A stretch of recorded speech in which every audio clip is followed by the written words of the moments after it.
Hello mga kadaday ko dyan. Welcome to my channel, Ate Daday. Ayan ang mga person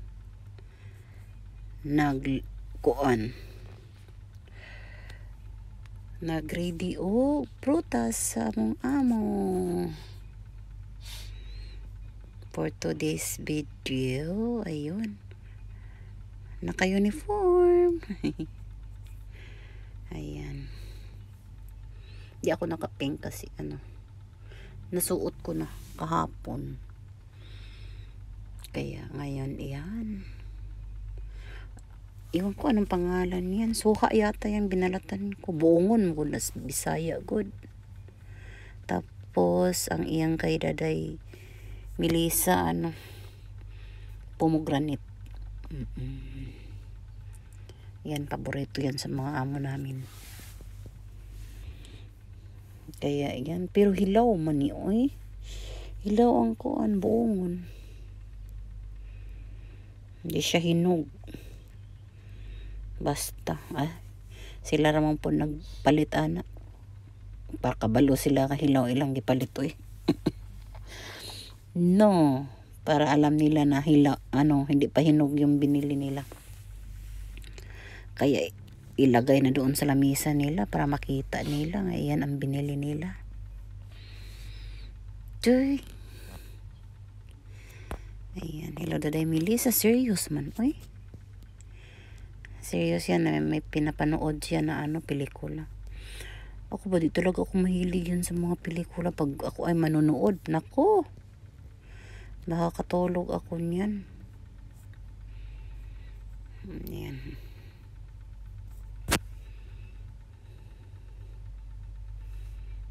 Tagal nakatapos sa pagbalat kasi nga hilaw pa, hindi pa siya ready. Ayan, diba? At sabi ko ni Melissa, paano yan siya hinahilaw man at maghiwalay-hiwalay man pag balatan masyado. Salamat sa mga support nyo sa akin mga lods, sa lahat ng mga followers ko. Maraming salamat. At sana bisitahin nyo din ang aking YouTube channel. Ang hindi pa po nakapag-subscribe, please subscribe po. Maraming salamat. Daday Melissa, masakit na ang mo? Liig. Ayan. Hindi ko mabiyak-biyak yung binalatan ko. Kasi nga, matigas pa, hilaw. At saka pag hindi namin balatan kasi masira na siya. Ilang araw na dyan. Baka masira. Kasi hilaw talaga yan pag hindi pa ready ba? Pagbili nila.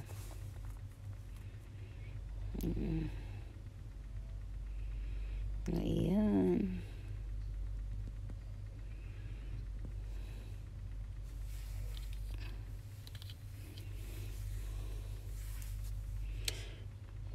Wala kaming dyan.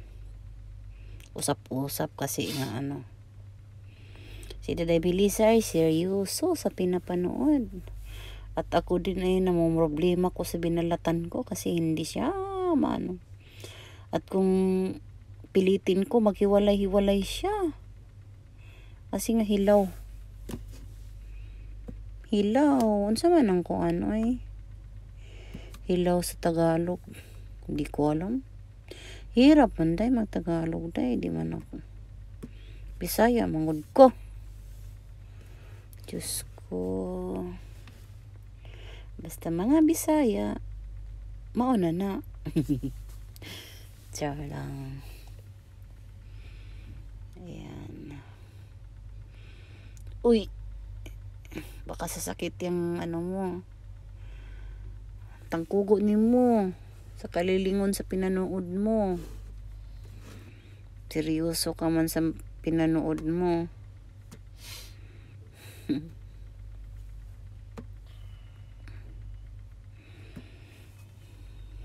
Ayan.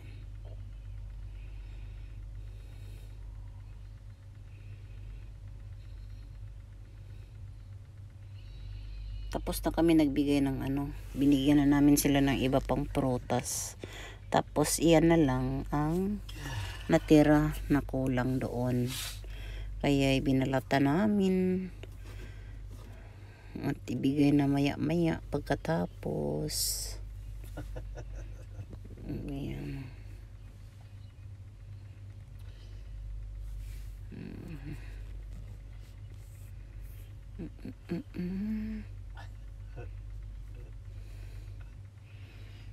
Kasi mangot man si Daday Milisaw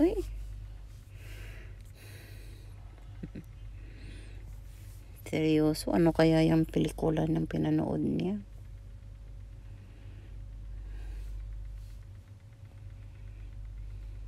Yan, malapit na ako nakabalat ng isa.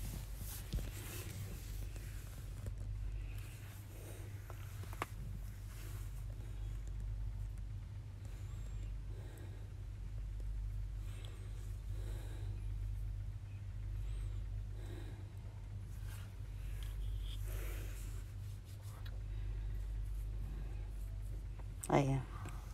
Kumibo na din siya sa wakas. Si Daday Melissa. Ayan.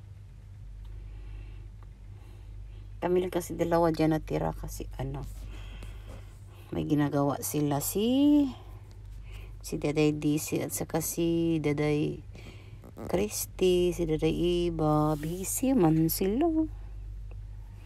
Kaya yan, kami ng dalawa dyan. Ay, D.O. pala. D.O. pala ni ni Daday Christy at saka ni Daday Iba. Kaya wala sila dyan. Din si Daday DC, busy ang person. Kaya kami lang dalawa sa kusina nakaupo niya At habang nakaupo, may ginagawa. Diba? Para hindi maksayang oras. Ganyan ang mga OFW. Abroad pa more. Kaya kayong nasa Pinas pa, isipin nyo ng 100 times. Kasi hindi madali dito sa abroad. Kailangan wala kang oras na sayangin.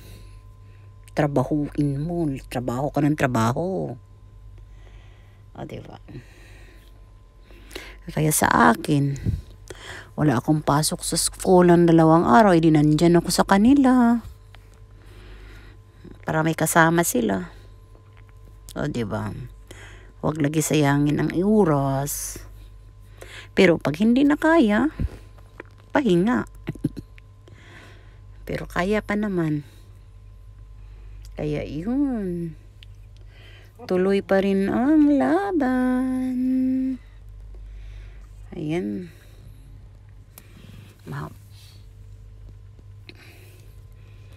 Mahaba-haba na din ang oras. Ang tagal ko nakatapos pag itong balat na tong matigas. At ang hiwalay-hiwalay talaga. Kasi ang amo namin kasi gusto kasi nga i-display yan siya lahat. Kasi masira man sa ref. Kung hindi namin i-display, kung makita na niyang bulok na, magsabi naman si inang namin na, hindi nyo kasi din-display. Hindi nyo kasi binigay doon sa amin, kaya tuloy nasira. Kaya yan, pinalata na namin lahat at i-display na sa harapan nila lahat. May nuts na doon, may sweets na, may mga prutas na doon. Kainin nyo na lahat para walang masira.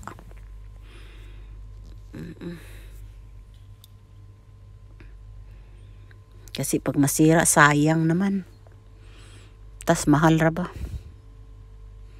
Bili ng bili, di naman kinakain. Uy, kasayang naman sa pira, uy. Ako man ang nasayangan dyan.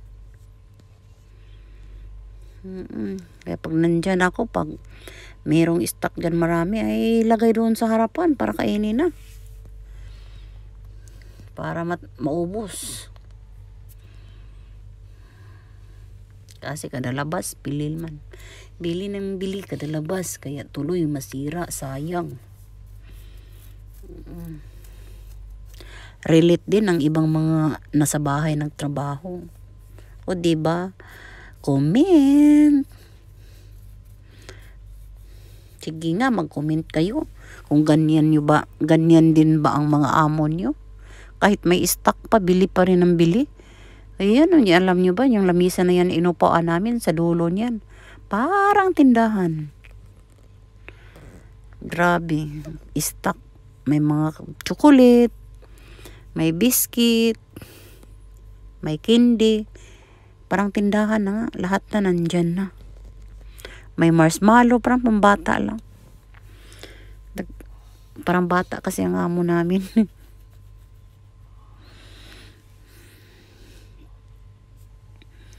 Kaya yan.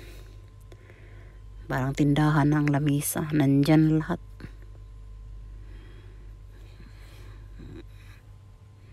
Pero si Daday Christy, uy, matapos na lang kami. Di pa rin kami nag-uusap. At seryoso sa pinanood niya.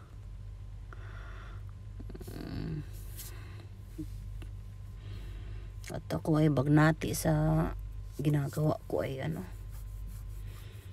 hihiwalay. Hindi ko na binalatan masyado kasi pagtanggalin ko lahat ang niya, yung puti ba, hiwalay na. Ayun.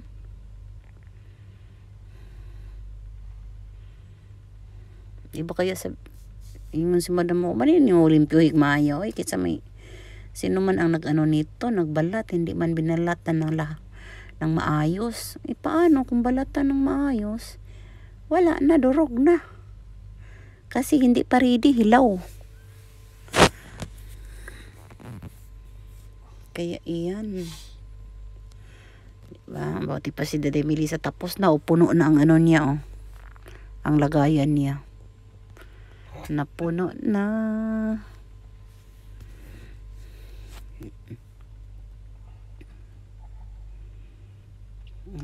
Patapos na din ako.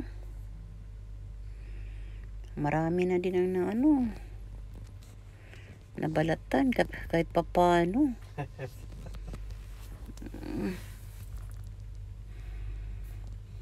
Ayan.